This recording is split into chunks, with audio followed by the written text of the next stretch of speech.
Hi, my name is Stefán Yngvi Pétursson, also known as Styngvi, and I'm a conservation illustrator from Iceland, now based in Prague.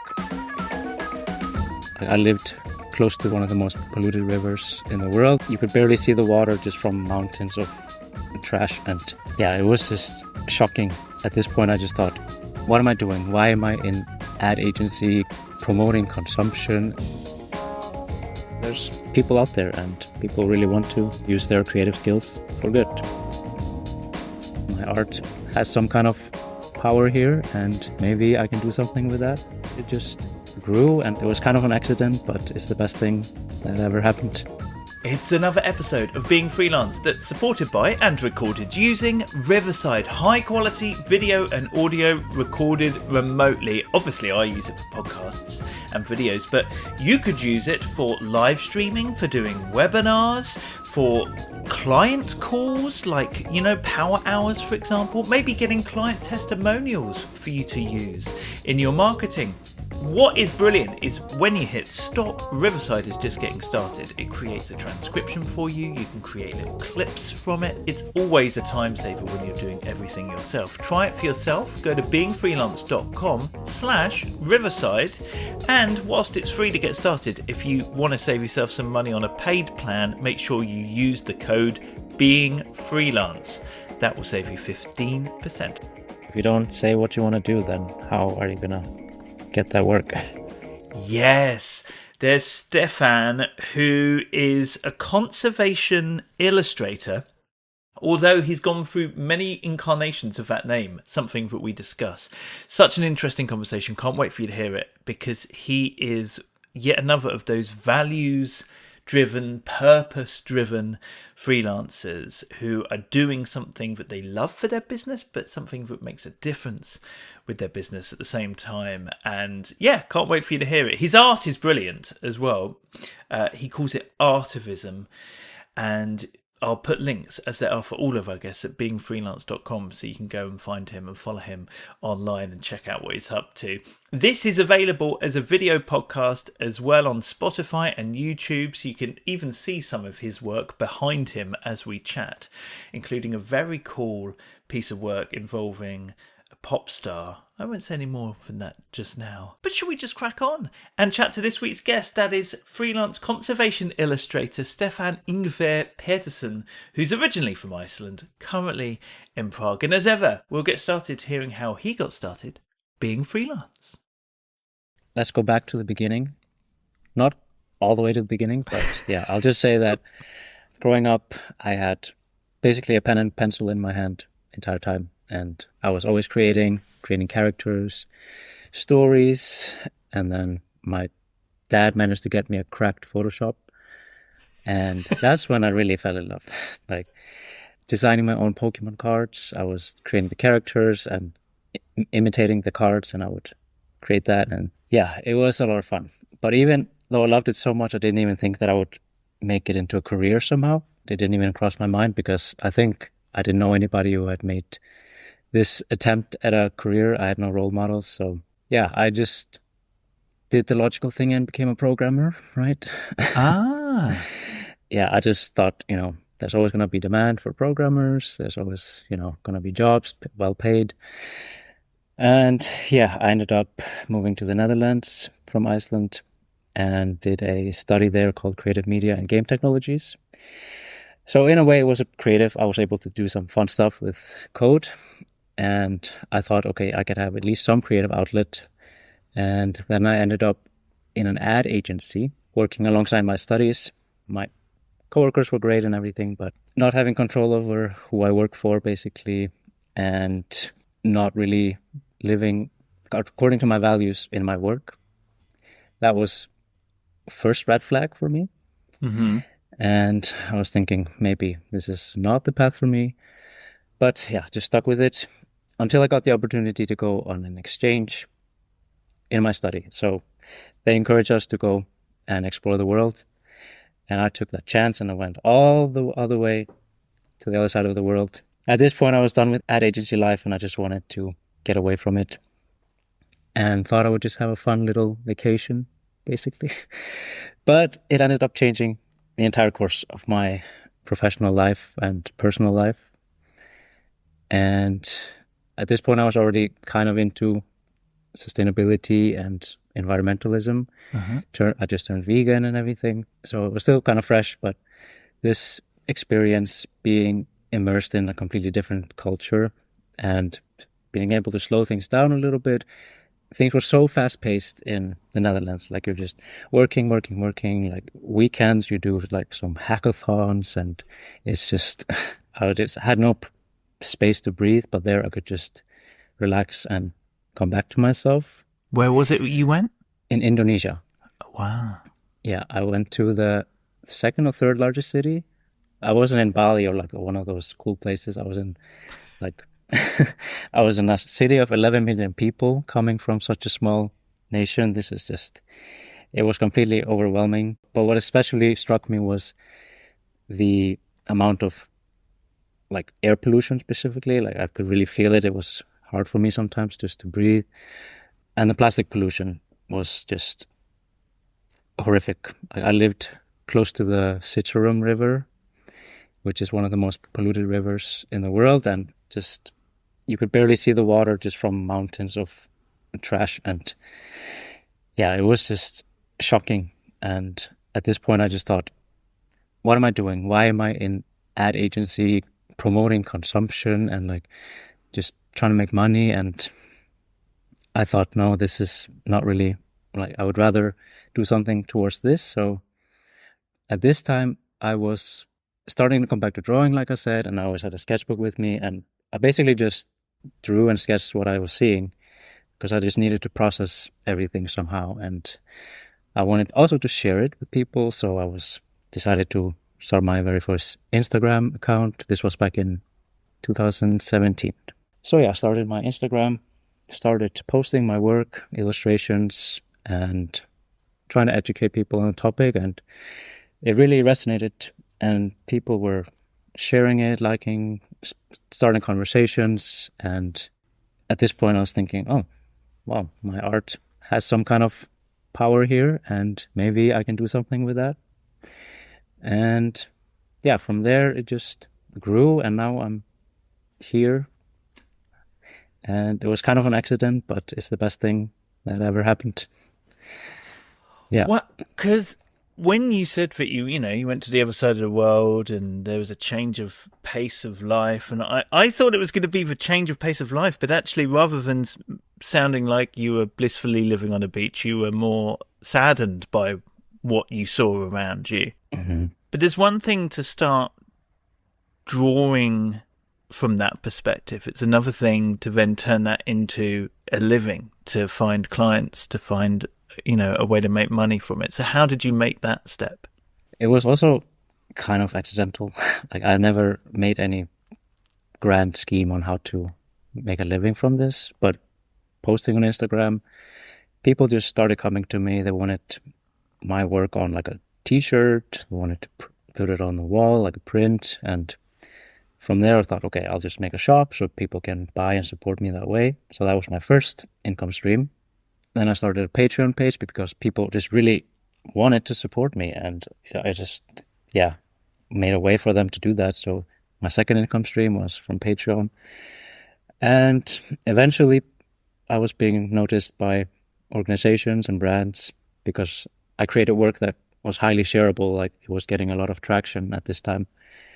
So Instagram was just a place where they could find me and reach out either with DM or email or at this point, it all just came to me, and I just said, okay, yes, they were aligning with my values. I could choose my clients. Yeah. I love that it was driven from your values from the very beginning. Mm. How would you sort of define what they are then or now? My values? Like I said, I don't want to just promote mindless consumption. I would rather my work have some kind of impact, whether it's environment or conservation.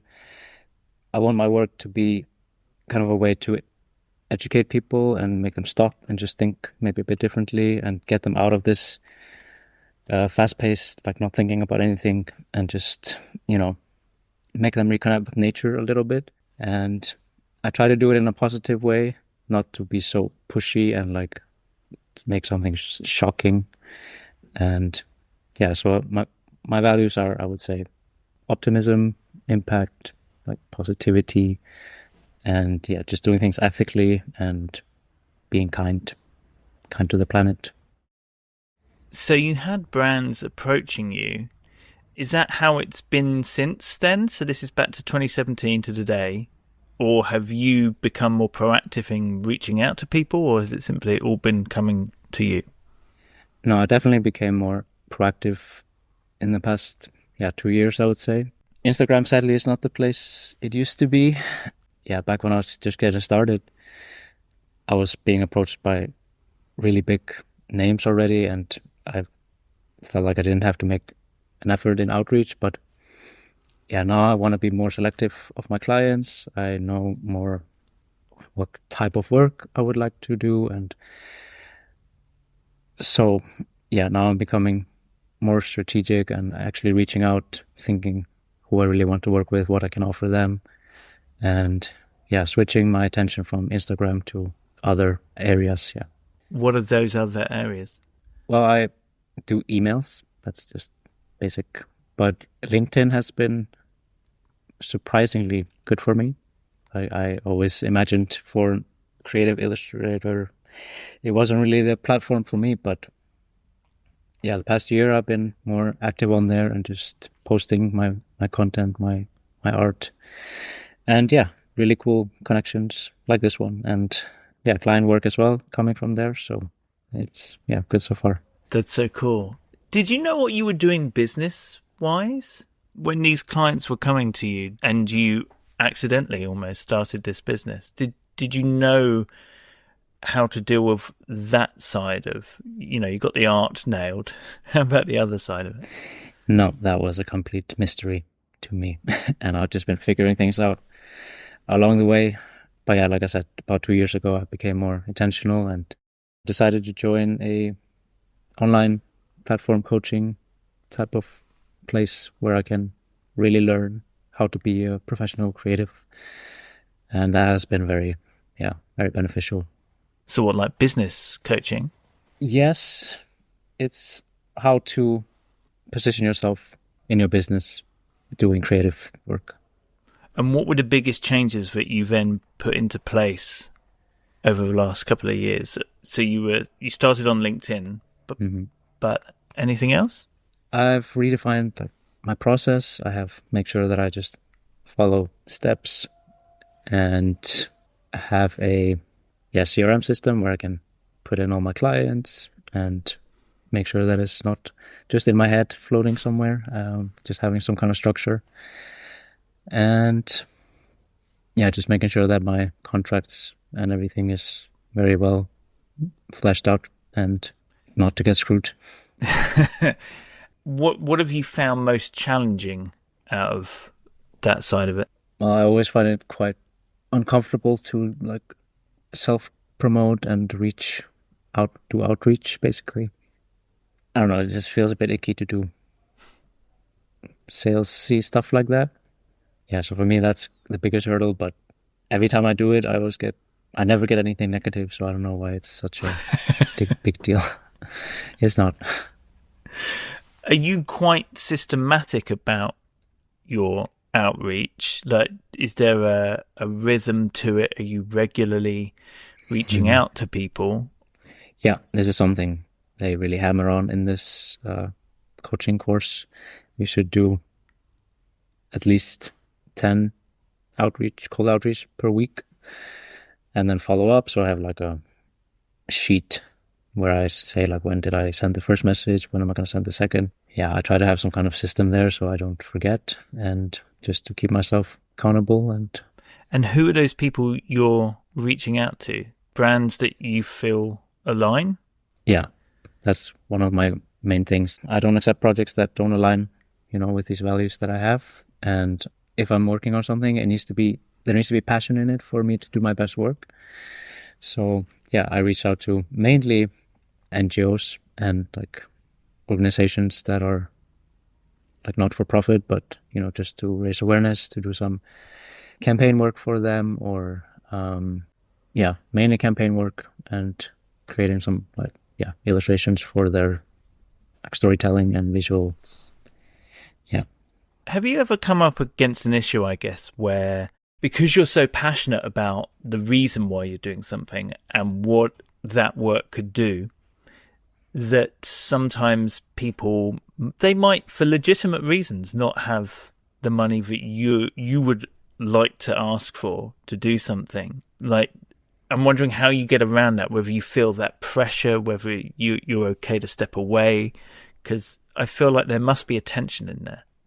Yeah, I mean, especially working with nonprofits, you can't expect huge, budgets, and I know this. So I try to have some kind of balance. I still do some work for like actual brands that are for profit, but as long as they have, same core values and are not just, destroying the planet with my work.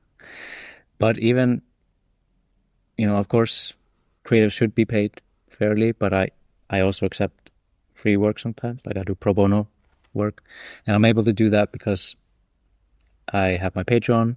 Like I get monthly support from people, and I see that as my way to give back to them, to support NGOs that might not have, the huge budget, but I still really believe in their cause, so I'm able to give back in that way. So with your Patreon as well, are you still creating your own work for that audience? Like, is there a private section of it, or is it all public, but people want to contribute to support you? Mostly people just want to contribute. Like I have a questionnaire for them, like, what do you want to get from this? And they just say, I just want to support your work. But I do a lot of like personal artwork as well. Like I just have so many ideas and I just want to create. And for the people that are supporting me, I like to give them, monthly mobile screensaver with my work that they can switch out and just have like a nice message on their phone and share a bit of insight into my creative process and projects that I'm working on. So just to let them know more like what's going on and what I'm doing with their support, basically. And do you still create products as well? Is that still a side? In my shop, yeah. I have a calendar every year, like a wildlife conservation calendar, and I have some merch like t-shirts and prints, and yeah, still a good source of income for me as well. If you're listening to this, if you're watching this, you have to go and check out Stefan's work. I'm sure you will anyway. You've got to be intrigued, surely, but do go take a look. You have like an artist name. Is that also like your company name? Is it all? Yeah, my artist name is basically just my first and middle name squeezed together. It's nothing super creative, but yeah, it's just something that stuck with me. It used to be my programmer name, but now it's my artist name. Yeah, so everything is created under the Styngvi brand, so it's styngvi.com, and on socials I'm Styngvi everywhere. So, and people call me Styngvi in real life, so that's just how I've become known. Brilliant. So you do some pro bono. How's that gone for you? How do you think about that side of it? Yeah, for me, pro bono work has been a huge part of my success, I would say. I want to give back with my creative work, and some of my biggest clients have come from pro bono work. So I'm not saying that people should just do work for free, but just if you do it strategically, that benefits you and you have passion for it, you should go for it. Because for me, I did this poster for a whaling protest in Iceland with the musician Björk from Iceland. We did a collaboration. She performed at this event. And from her posting it on her social media, I was approached by Patagonia, which was my ultimate dream client. Wow. And when I saw them in my inbox, I was like, what the? But yeah, they came from this work that I did. And from there, I got a really nice project with them for another awareness campaign. So I still, to this day, I do pro bono work. Every quarter, I do a infographic for a magazine for free. And also from that work, I've gotten cool infographic clients. So yeah, it's really worked in my favor. I love that. You say you think about it strategically. How would you describe that strategy, I guess? Yeah, well, in my case, if it's something to do with ocean conservation, something that I want to be known for and the type of work that I want to do.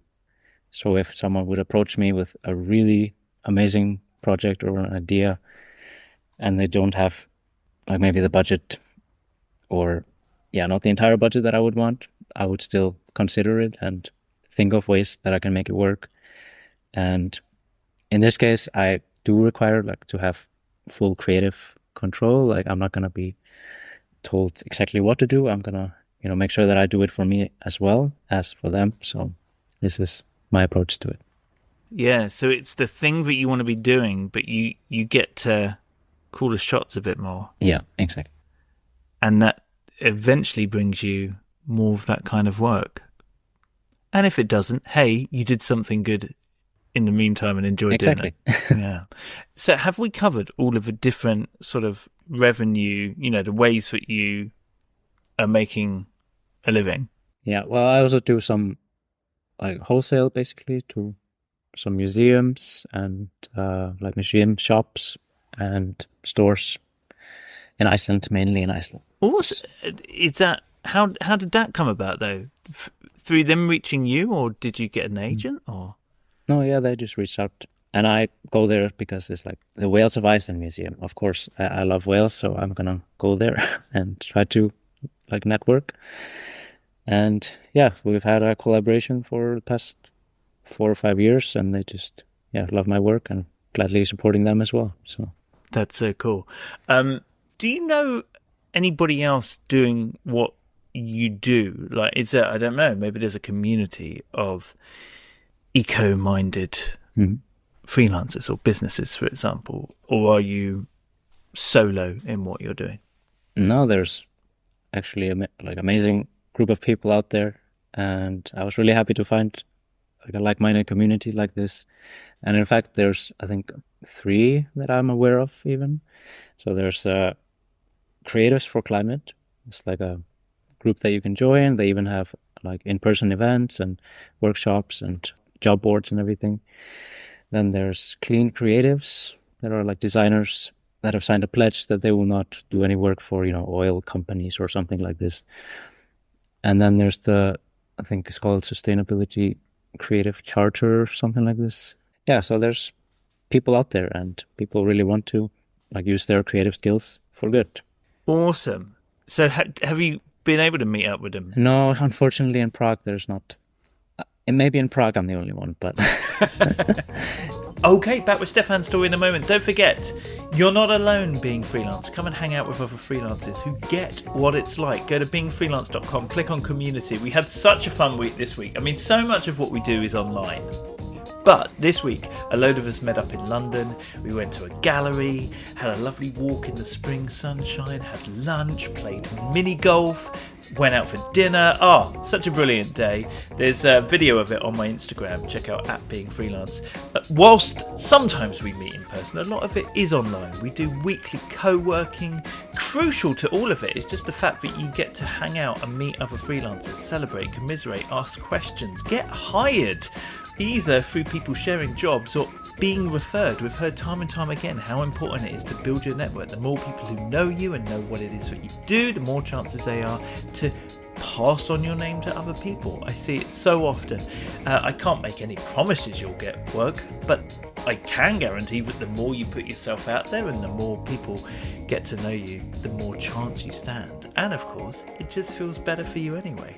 One of the worst things about being freelance is the isolation. Well, we can get rid of that in places like the community. So come join us. Go to beingfreelance.com, click on community. I can't wait to see you in there. Right now, let's get back to Stefan's story. So in terms of your portfolio, is there a particular way that you show your work? Honestly, like 6 months ago was the first time I ever put like a case study on my website. Before that, it was just my shop. And in a way, that was a way that I could show the personal work that I do, but I wasn't able to show like my client stuff. So yeah, up until 6 months ago, it was just Instagram mainly where I was getting clients. But then I realized I need to do something a bit differently. So yeah, now on my website, I yeah, just showing a bit of insight into my projects and like some sketches and no really thought out way.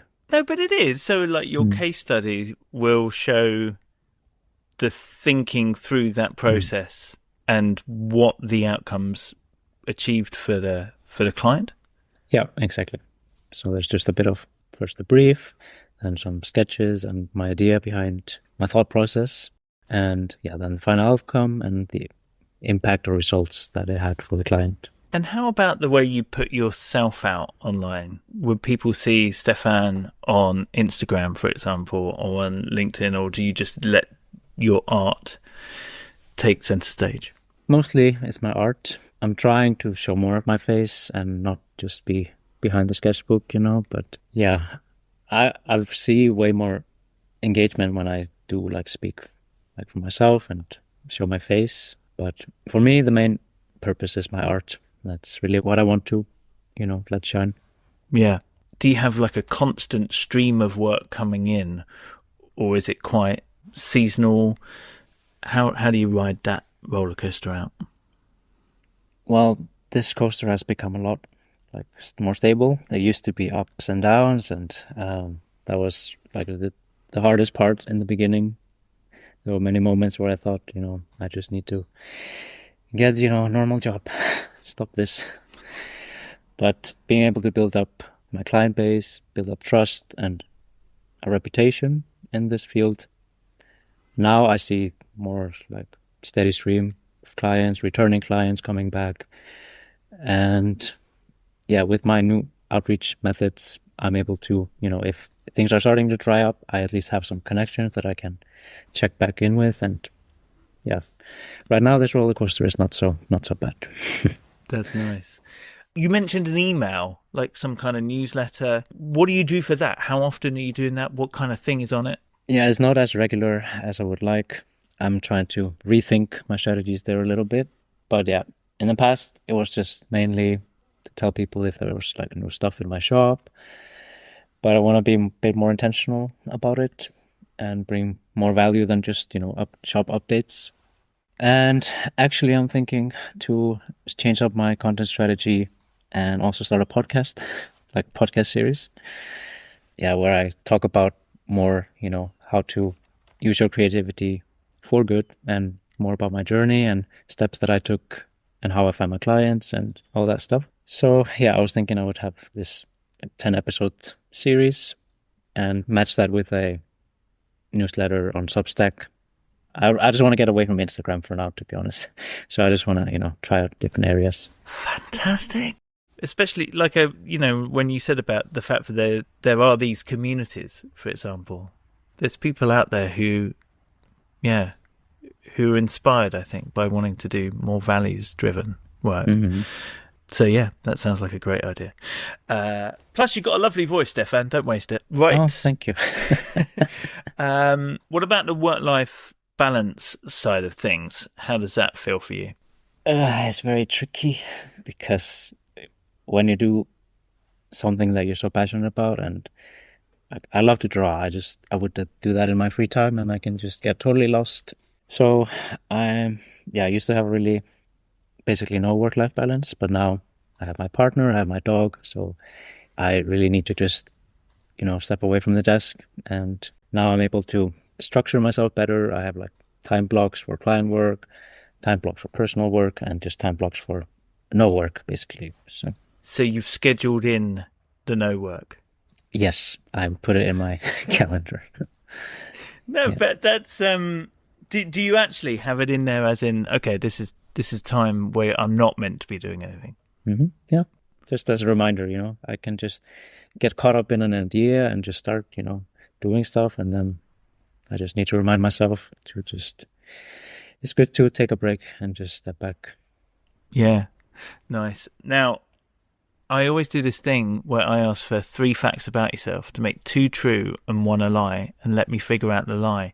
What do you have for me? Okay, I'm going to just read it off so I don't show anything. My poker face is terrible. Okay, first one. I basically grew up with a whale that would visit the bay frequently in the summers when I was a kid. My grandma was also an activist, And one of our hobbies together was to design protest signs and go to demonstrations together. And I lived and traveled around Europe in a van for 9 months when I was just starting out my freelance gig. Oh, I mean, the first two are so beautiful. The third one sounds like a pretty cool thing to do, though. Okay, so the whale. So was it a family of whales? Was it one whale? Did you name the whale? It would come to your bay. Yeah, it was just, well, one whale. I'm not sure it was always the same whale, but I was just one. So I named him Palli. In Icelandic, we have this story called Palli einn í heiminum, which means Palli alone in the world. So I just named him that. Oh, that's too cute. So your grandmother was an activist? Mm-hmm. Again, environment or something else? No, she was more into, well, human rights and women's rights. That was her two main things. She would make, these cardboard signs, and she would, tell me some stuff to write, and I was really good at, making letters look nice, and so that was something we did together sometimes. And where would you go on the marches? In Iceland, in Reykjavik, the city, there's this parliament house, and this is where people go to protest, because the politicians are in there, and people just, make some noise, make sure they're heard, and that's where you would go. And then you spent 9 months in a van traveling around Europe early on in your career. What color was the van? White. Was it an actual camper van, or was it like just a normal van with a mattress in the back? No, it it wasn't like a RV, but it was converted van. So you had, all that you needed: kitchen, desk, bed. Yeah. And you managed to work from there? Mm-hmm. We had a solar panel, so you could get electricity. And where did you sort of travel? First, we went to the UK, went all around. Then from there, we took a ferry to Spain, Portugal, stayed there. And then COVID came. But where did you get based in COVID? Portugal. In the van? Mm-hmm. Oh, yeah, crazy times. Don't know. The whale is such an adorable story. So is creating placards with your grandmother. So I think, even though I don't see any reason why you could, there is quite a trend for going around in vans which have been converted. I don't know. Maybe you've been on holiday in one of those vans. Maybe you even like the idea, or maybe you don't. Maybe that goes against the environment thing, and actually, maybe you sailed. Oh, I don't know. What? No, I'm going with that because I love the other two. I love the other two stories. You haven't travelled around in a van. You are incorrect. No! It's not. The whale is the lie. Yeah. Oh, man! Totally had me sold. It had a name and everything. You came up with the name so quickly. Oh, well, I'm glad that you and your grandmother went out on protests. So that's a cool thing to do together. But you did travel around in a van then. So did you find it possible to run your business that way? Well, like I said, it was just in the very beginning. And honestly, if I didn't do this, I would have been very afraid to make the switch to full time, because you have, when you're living in a city or in your home, you have mortgage or rent, you have all these bills. But with the van, I was I just bought the van, I had the van, and it was way lower costs, and I was able to just, go fully in on my freelance stuff without having all this burden on top. So yeah, I was able to just, find some cafes to work in, or just in the van. I had a nice desk, I had chairs, I could set it outside if the weather was nice.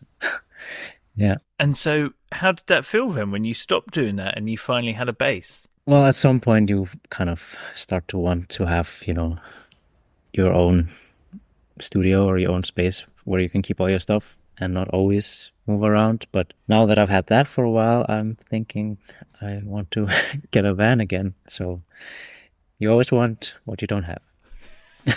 Wise. How would you, because this is also what will go on the website, how would you describe yourself? So normally I would say, oh, I'm a freelance copywriter, I'm a freelance graphic designer. What will I put for you, Stefan?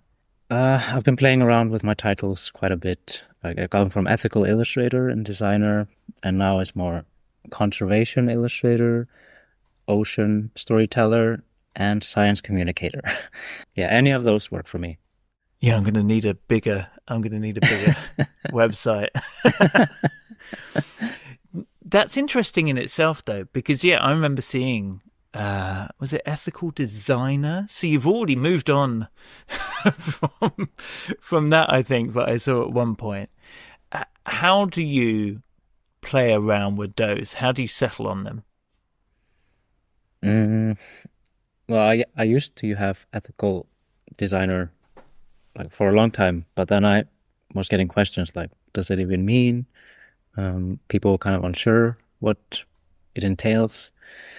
So, well, when I started my LinkedIn, basically, I realized I should maybe have more keywords, basically. So, yeah, that's how it evolved. But yeah, I feel like I'm in a transition now where I need to find a new, short form that can encompass what I'm all about. Yeah, it's funny, isn't it? Because it's beautifully, well, to a certain extent, unique.